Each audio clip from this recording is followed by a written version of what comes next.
Le goût d'entreprendre. Une émission proposée par Doris Pradal. Bonjour à tous et bienvenue dans Le Goût d'entreprendre. L'artisanat est un secteur en bonne santé. On a choisi de s'intéresser au métier de bouche et plus particulièrement au boucher charcutier. Avec un coup de projecteur sur une boucherie installée dans un village aux portes de Toulouse. À Brax, Christophe Guy a su trouver sa place, créer du lien entre les habitants et transmettre sa passion auprès des jeunes. Bonjour Christophe. Bonjour. Merci de nous rejoindre pour Le Goût d'entreprendre. Le secteur de la boucherie en France, c'est 80 000 salariés. Vous êtes artisan boucher, vice-président des artisans bouchers de la Haute-Garonne et installé à Brax, donc c'est un petit village aux portes de Toulouse. Être boucher, c'est aussi être chef d'entreprise. Oui, c'est ça. Aujourd'hui, c'est gérer du personnel. Ouais. Bon, on a tous quasiment du personnel et gérer une entreprise. Voilà, avec tous les inconvénients que ça représente. Surtout qu'aujourd'hui, une entreprise, les règles sont les mêmes pour petite entreprise familiale, artisanale, que pour une très grande entreprise. Ouais. Voilà. Vous êtes combien aujourd'hui dans l'entreprise ? Aujourd'hui, nous sommes 6. 6, donc voilà. Avec votre épouse ? Mon épouse, mon fiston qui a rejoint l'entreprise en septembre, ouais. en apprentissage. Et 2 salariés, plus une caissière le week-end et une dame qui vient nous faire le ménage le week-end aussi. Et une petite équipe à faire tourner, effectivement. Une petite équipe à faire tourner, à gérer les plannings, voilà. Vous êtes installé depuis combien de temps dans ce village ? Alors, nous, on est installés depuis 2000. Voilà, nous avons fait l'acquisition de la boucherie à Brax en 2000 et nous avons changé de local pour agrandir en 2010. Voilà. Être boucher, charcutier, c'était un rêve d'enfant ? C'est un rêve d'enfant puisque moi j'ai commencé, j'avais 13 ans dans la profession et à 25 ans, donc on achetait avec mon épouse de la boucherie à Brax. Voilà. D'accord. Ah ouais, donc c'est votre premier métier en fait. Tout à fait. Ouais. Et vous allez continuer ? Oui, question. Toujours. La question toujours, terrible. Toujours. Vous êtes passionné en fait par ce que vous faites. C'est ça. On est sur des métiers passion. De toute façon, après, un peu comme tous les métiers de l'artisanat, je dirais, parce que bon, il faut trouver la force de se lever tous les matins, de se remettre en question, parce que c'est une remise en question permanente. Voilà, chaque fois qu'on ouvre la porte du magasin, c'est une nouvelle journée qui commence. Ouais. Voilà. On va en parler ça dans un instant. Alors justement, je vais vous demander, je vous ai sourire en disant si vous alliez continuer, parce que je voulais savoir comment vont les bouchers aujourd'hui. Vous avez été bousculé ces dernières années par les crises sanitaires, pardon. Vous avez été bousculé aussi par, parfois, j'allais dire, tout ce qu'il peut y avoir autour de l'excès, entre guillemets, de viande, par les groupuscules aussi qui peuvent vous bousculer, qui peuvent, sur les réseaux sociaux, entre guillemets, vous assassiner, c'est vrai, il faut le dire. C'est ça. Alors aujourd'hui, comment vous vous sentez, vous, les bouchers ? Vous allez peut-être parler au nom des bouchers de la Haute-Garonne. Nous, très bien, parce que bon, voilà, nous, on défend l'artisanat, la noblesse du métier. Donc, parce que boucher, aujourd'hui, c'est quoi ? C'est partir déjà d'une bête entière et d'en faire tous ces petits morceaux. Ouais. Et ça, c'est vous qui le faites ? Ça, c'est nous qui le faisons, voilà. Ouais. Et encore une fois, le respect du produit. C'est ça aussi qu'il faut tenir compte. C'est aujourd'hui, comme je dis, un morceau de viande, c'est quelque chose de noble. Voilà. C'est-à-dire, respect du produit, c'est aussi ce que demande le consommateur. Oui. De transparence. Puis bon, c'est vrai que, comme je dis souvent à mes employés, n'oubliez pas que la bête que l'on travaille, il y a quand même un éleveur derrière qui a donné à manger tous les jours. Et donc, nous, on ne peut pas bâcler le travail. Voilà, on doit aussi respecter le travail de l'éleveur. Alors, décrivez-nous votre journée, justement, Christophe. Ce que vous devez faire lorsque vous ouvrez la porte de la boutique. Alors, la porte de la boutique, voilà, comme je vous ai dit, c'est une nouvelle journée qui commence. Donc, on refait le rayon, on refait tous les morceaux de viande, la préparation, monter la vitrine, l'étiquetage, redésosser si on en a besoin. Et après, voilà, tout refabriquer, tout ce qui est charcuterie, les plats cuisinés. C'est une journée interminable. Et puis après, il faut être prêt pour l'ouverture quand la clientèle arrive. Vous comprenez les clients qui posent des questions ? Et d'ailleurs, est-ce que c'est le cas ? Est-ce qu'ils viennent chez vous et vous posent des questions en vous demandant le nom des éleveurs, comment vous faites ci, comment vous faites ça ? Oui, les clients en posent des questions et nous, ça nous fait plaisir parce qu'on est là pour ça. Quelque part, on est là pour rassurer le consommateur. Et comme je dis, voilà, on parle de viande, quoi. Voilà, on parle, les gens, ils viennent, ils veulent vraiment nous parler, que l'on parle de viande. Voilà. Vous allez au contact des éleveurs aussi, des producteurs? Oui. Mais demain, justement, là, demain, entre midi et 2, je vais acheter des vaches. Oui. Voilà. Ça, c'est vous qui choisissez vos éleveurs? C'est pour ça, en fait, quand je vous dis que c'est des journées interminables, demain matin, je serai dans ma boutique à 6 h. À 13 h, je pars chez un éleveur à Domazan-sur-Arize. Et je reviens à 16 h. Il faut que je revienne à Brax pour ouvrir la boutique. Pour ouvrir la boutique, mais c'est vrai que vous êtes passionné. Ben oui. Il faut. Bien sûr. Toujours. Alors, on va parler aussi de formation, parce que ça, c'est quand même important. Il y a 80 000 salariés en France, dans le monde de la boucherie. Mais paradoxalement, on n'arrive pas à recruter. Non, très, très compliqué, parce que le problème, c'est qu'aujourd'hui, je l'ai entendu encore la semaine dernière sur le salon, un artisan qui m'a dit « Des apprentis, c'est fini, j'en prends plus ». Ah oui. Alors, le problème, c'est ça, c'est qu'aujourd'hui, tout le monde veut de la main-d'œuvre. Ouais. Tout le monde veut des repreneurs d'entreprise, parce que nos entreprises vont être à vendre bien aussi. Sûr, on n'est pas éternel. Il y a des anciens qui prennent la retraite. Et malgré ça, donc, si on ne forme pas, on n'a pas d'employés, on n'a pas de repreneurs. Et c'est des boucheries artisanales qui ferment. Et c'est le cas aujourd'hui? C'est le cas, oui, c'est vraiment le cas. Il y a quelques belles entreprises qui se vendent, mais après, il y a des petites entreprises sur des petites communes qui ferment. Alors, pourquoi on ne veut plus faire ce métier? Alors, déjà, nous, on le voit au niveau des jeunes, au niveau de la formation. Déjà, la barrière aujourd'hui, c'est quand même quand on dit de travailler le week-end. Le travail le week-end est devenu quand même une barrière des petits jeunes de 16 à 18 ans. Quand on leur dit qu'il va falloir travailler samedi et dimanche matin, aujourd'hui, c'est un petit peu l'incompréhension parce que tout le monde souhaite que tout soit ouvert tout le temps. Oui. Et lorsqu'on veut recruter des gens pour travailler le week-end, c'est compliqué. C'est compliqué, C'est un petit peu l'incompréhension. Vous arrivez, vous, au niveau, j'allais dire, local et voire même national, à faire passer le message? Vous pensez qu'il y a suffisamment de communication, justement, autour de ces métiers qui sont des beaux métiers? Oui, après on essaie de communiquer, on est présent sur les salons, nous on est présent, c'est pas pour mettre nos entreprises en avant, c'est juste pour mettre la profession en avant, le produit en avant et les jeunes en avant. Les apprentis, là sur le salon était présent le CFA de Muret avec les apprentis. Ouais. On parle du salon qui a eu lieu à Toulouse récemment. Le salon qui a eu lieu à Toulouse, le Smart, le salon professionnel. Le salon professionnel, où M. Piquemal, qui est formateur au CFA de Muret, était venu avec des apprentis pour mettre aussi le CFA en avant. Oui, il y a des actions de communication, mais vous devez aller plus loin peut-être encore.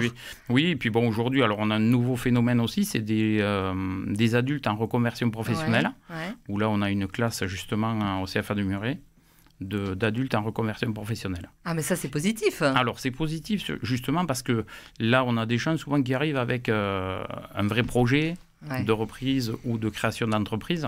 Donc ça, c'est quand même intéressant. On a ce phénomène-là depuis 5-6 ans où on a des adultes en reconversion professionnelle. Ça, c'est plutôt très bien, alors. C'est très, très bien. Plus d'hommes, de femmes? Plutôt des hommes. Plutôt des hommes. Il y a quelques femmes. Mais après, c'est vrai que c'est des métiers quand même physiques. Quand il faut sortir une cuisse de bœuf, je veux pas... Vous voulez dire que, Oui, il faut avoir un peu de muscle. Oui, c'est ça. Tout à fait. Quand on travaille dans l'artisanat, quand on part d'une vache entière, après, c'est physique quand même. Oui. Alors, quel est le parcours, justement, on va dire idéal, pour devenir boucher ou charcutier, la formation? Donc, on passe à CAP? On passe à CAP. Aujourd'hui, après, on passe à un brevet professionnel. Voilà. Et après, moi, ce que je conseille toujours à mes jeunes, c'est de finir par une formation charcutier-traiteur. Parce qu'aujourd'hui, le traiteur, quand même, c'est devenu un peu indispensable à la profession. Parce que, comme je vous dis, quand on part d'une bête entière, il faut passer tous les morceaux, du 1er janvier au 31 décembre. Et il faut savoir que l'été, quand monsieur et madame veulent une côte de bœuf, une entrecôte, un faux filet, il y a tout le reste de la vache qu'il faut passer aussi. C'est ça. Faut pas gâcher. Il ne faut pas gâcher. Interdit. Et oui, tout à fait. C'est noble la viande. Ça aussi, c'est quelque chose que vous devez enseigner, entre guillemets, à vos apprentis. Tout à fait, oui. Oui, toujours le respect. Le respect de la bête, le zéro déchet au maximum. Tout à fait. Zéro déchet, et puis voilà, comme je vous disais, ça se respecte. Moi, je trouve que voilà, c'est un bout de viande, c'est noble. Ouais, Voilà. ouais. Combien gagne un boucher en termes de salaire mensuel? Un ouvrier boucher? Oui. Aujourd'hui, pour vous donner à peu près je pense, alors, une fourchette, c'est entre 1500 et 2500 euros net par mois. Ouais. Voilà. On est au-dessus des salaires moyens. Oui, mais aujourd'hui, comme je vous dis, on en est à se voler, entre guillemets, les employés entre nous. Voilà, il y a vraiment un manque de bouchers. Voilà. Vous avez de bons bouchers. De bons bouchers. C'est-à-dire, vous aussi, on vous a volé un salarié, un collaborateur? Non, après, moi, ma grande fierté, c'est quand des jeunes que l'on forme, ils s'installent. Voilà, Ouais. donc ça, c'est quand vous êtes patron, c'est quand même sympa de voir les jeunes qui volent de leurs propres ailes. Ouais, donc ça, c'est une grande fierté. Et après, malheureusement aussi, c'est vrai que quand on forme, souvent, on ne peut pas les garder tous non plus. Voilà. Vous restez avec nous, Christophe. Oui. On continue à échanger donc sur ce beau métier qui est le métier de boucher charcutier. À tout de suite.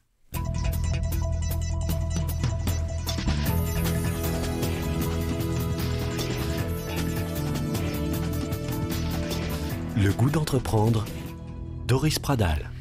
On s'intéresse à un savoir-faire, celui de boucher charcutier, avec Christophe Guy, notre invité. Il est aux commandes d'une boucherie installée à Brax, près de Toulouse. Bonjour Denis Avril. Bonjour Doris. Le métier de boucher charcutier, c'est vrai qu'on a une image peut-être de savoir-faire artisanal, d'artisan. Et on a aimé vous faire partager donc ce métier dans le goût d'entreprendre et vous le présenter davantage et puis donner envie peut-être à des jeunes de se lancer dans la profession. Denis, première question à notre invité. Oui, justement, en parlant des jeunes, je voudrais approfondir un point qui a déjà été abordé, c'est celui des apprentis. Que vous avez dit que vous avez des confrères qui disent « je veux plus d'apprentis ». Mais en fait, après l'explication, enfin moi j'ai compris, mais j'ai peut-être mal compris, c'est qu'on ne trouve plus d'apprentis qui veulent. Alors est-ce que c'est les patrons qui trouvent ça un peu difficile parce que les normes, parce qu'on ne peut pas travailler en hauteur, parce que je ne sais pas quoi, enfin vous les connaissez, ou est-ce que c'est que les apprentis ne veulent plus venir en boucherie?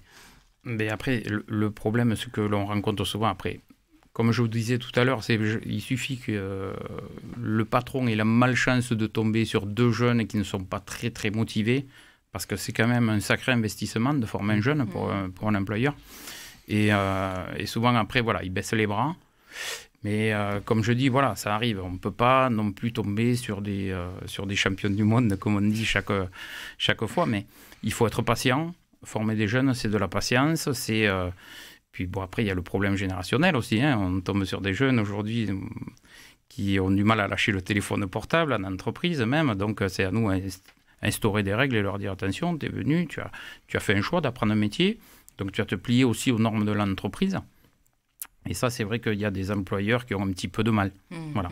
Puis bon, il faut savoir leur parler aussi aux jeunes. C'est ça, la pédagogie, bien sûr. Bien sûr. S'adapter aussi. On le trouve dans beaucoup de métiers d'artisans, en fait. Tout à fait, oui. Un autre point un peu délicat qui a déjà été abordé, c'est un peu l'évolution de la société vis-à-vis de la boucherie, vis-à-vis de tous ces mouvements animalistes, véganes ou autres, bon, avec des extrémistes bien entendu comme partout, mais il y en a aussi un autre qui touche à la fois entre la religion et l'aspect animaliste, c'est le traitement des animaux en abattoir, parce que bon, vous achetez vos vaches, mais après il faut les abattre, et de transparence. On entend maintenant beaucoup de gens qui disent « mais moi je veux savoir si la viande que j'achète est halal ou pas ». Parce que bon, c'est très bien que ça finance une certaine religion. Et donc comment vous réagissez là-dessus? Est-ce que vous savez, vous, comment sont abattus vos animaux? Oui, bien sûr. Moi je fais saigner à l'abattoir de Pamiers. Voilà. Et après, je sais qu'il y a des créneaux maintenant dans les abattoirs pour l'abattage halal. Voilà. Mais bon, après, c'est un petit créneau par rapport à... Mais vous l'affichez, le client sait si la bête a été abattue de manière halal ou pas? C'est surtout le halal qui l'affiche. Voilà. Nous, donc quand c'est pas affiché, ça veut dire que c'est pas halal? C'est ça. D'accord. Voilà. Ok. Après, moi, j'ai quelques clients qui m'en demandent. Bon, moi, je ne fais pas du halal, mais Oui. j'ai quelques clients qui m'en demandent, oui. Oui, donc il y a aussi une réaction de certaines personnes qui disent « mais moi je ne veux pas acheter chose halal parce que justement l'animal a souffert, etc. Tout à fait. Et en plus, je ne Tout veux à pas fait. financer le système. Voilà. Mais Bon, c'est un aujourd'hui, problème un peu délicat, je crois, maintenant, dans les relations entre clients, probablement que vous rencontrez. Tout à Enfin, fait. peut-être pas vous à Brax, mais Mhm. chez vos confrères, quoi. Oui, mais je peux vous dire que par rapport à la maltraitance animale, aujourd'hui, les directeurs d'abattoirs sont hyper vigilants là-dessus. Et voilà, après, il y a eu quelques vidéos, bien sûr, toujours, qui ont Oui, été bien exagérées. Et voilà, malheureusement, on ne peut pas éviter ce genre de choses. Ce sont des préoccupations en fait que vous retrouvez dans votre boutique. Les gens vous en parlent ou oui. Tout à fait, oui, oui, les gens ça les interpelle quelque part, bien sûr, bien sûr. Et c'est pour ça que je vous dis que nous, on se doit, en bout de chaîne, de respecter encore une fois l'animal, même s'il est mort. Comme je dis, la bête est morte, mais la viande vit. Donc, on se doit de respecter. Denis, une autre question.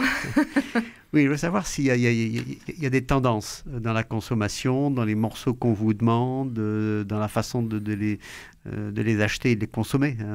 Est-ce que vous ressentez des évolutions un peu dans la clientèle? Oui, alors l'évolution aujourd'hui, par rapport déjà au régime, voilà, beaucoup de régimes alimentaires, on a une progression de la vente de volailles, notamment de découpe de volailles qui est importante. Oui. Dans les assaisonnements aussi? Dans les assaisonnements, bien sûr, oui, oui, tout à fait. Aujourd'hui, on est sur des trucs, notamment les marinades, voilà, qui sont arrivés avec l'évolution, qui ont suivi l'évolution aussi de la plancha. Les gens ont délaissé un petit peu le barbecue pour la plancha. Et donc, il a fallu qu'on s'adapte aussi à mariner des morceaux de façon à ce que tout soit prêt. Aujourd'hui, le tout prêt fonctionne très bien quand même. Alors, être boucher aussi, ça veut dire proposer une offre différente. Dans votre établissement, par exemple, vous vendez du vin, du fromage. Ça aussi, en termes de chiffre d'affaires, c'est important. Ça représente combien à peu près dans votre volume d'affaires? Alors, c'est un faible pourcentage, mais je pense que les gens aujourd'hui, toujours pareil, tout le monde vit un peu à 200 à l'heure entre les activités des enfants, tout ça. Et les gens, ils sont contents de pouvoir acheter un bout de fromage et se faire plaisir avec une bonne bouteille de vin. Ce que je dis souvent, c'est pas notre première activité, mais j'aime le vin et donc voilà, tout à fait. Ouais. Être boucher aujourd'hui, être commerçant au sens large, ça veut dire aussi recréer du lien social dans un village comme celui de Brax. Tout à fait. Nous, tout petit, c'est un tout petit village. Et moi, j'ai des gens qui me le disent clairement. Ils me disent on est voisins, mais il faut venir à la boucherie pour se rencontrer. Voilà. Donc ça, c'est hyper important aussi.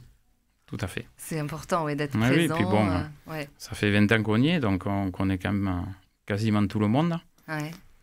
Aujourd'hui, j'ai des clients qui ont vu naître mon fils et aujourd'hui, il sert ces mêmes personnes. Donc, voilà. Et ça, c'est beau pour vous? Ah oui, c'est beau. Ah, ça, c'est beau, la transmission. Denis, une autre question? Oui. Vous sentez une concurrence des autres circuits de distribution ou vous pensez vraiment que vous êtes sur des créneaux un peu différents et que votre clientèle, elle ne va pas aller au supermarché du coin réciproquement? Alors, la concurrence, oui, toujours, il y en a. Aujourd'hui, vous savez, vous avez les éleveurs qui se mettent à vendre de la viande en direct. Voilà. Vous avez des magasins comme les Gammes Verts qui, aujourd'hui, avec la table des producteurs et tout, distribuent énormément de viande aussi, de volaille. Après, la GMS, elle a toujours existé. Et c'est à nous aussi à se remettre en question et puis s'adapter à la clientèle, à la demande. Et innover, en fait. On parlait d'innovation souvent, on parle d'innovation technologique, mais dans la boucherie aussi, il faut savoir innover. Bien sûr, tout à fait. Avec des préparations bouchères. Les gens, aujourd'hui, s'ils viennent, on a une clientèle qui vient en moyenne 2 fois par semaine. Ouais. Donc, si en venant 2 fois par semaine, vous voyez toujours les mêmes produits, forcément, il y a de la lassitude. Donc, c'est à nous aussi à se remettre en question. Voilà, de proposer autre chose. Vous faites des formations pour ça? Comment vous trouvez les idées? Bien sûr, nous avons des stages. Justement, avec le syndicat des artisans bouchers, on organise des stages de vente, des stages d'hygiène qui sont obligatoires aussi, des formations sur la découpe de l'agneau, des nouvelles recettes. Voilà. On s'adapte, on essaie d'aider tous les artisans bouchers. Est-ce que vous avez remarqué que les consommateurs acheter moins de viande, mais on va dire, il faisait davantage attention à la qualité de la viande.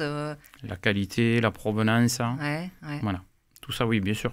Mais déjà, depuis la vache au folle, la vache au folle, les gens, oula, coup de frein, on s'est dit... Ouf. Ouais. Et là, vous avez eu peur, ce qui est important, c'est quoi? C'est que les gens, pour se rassurer, ils sont venus voir l'artisan boucher.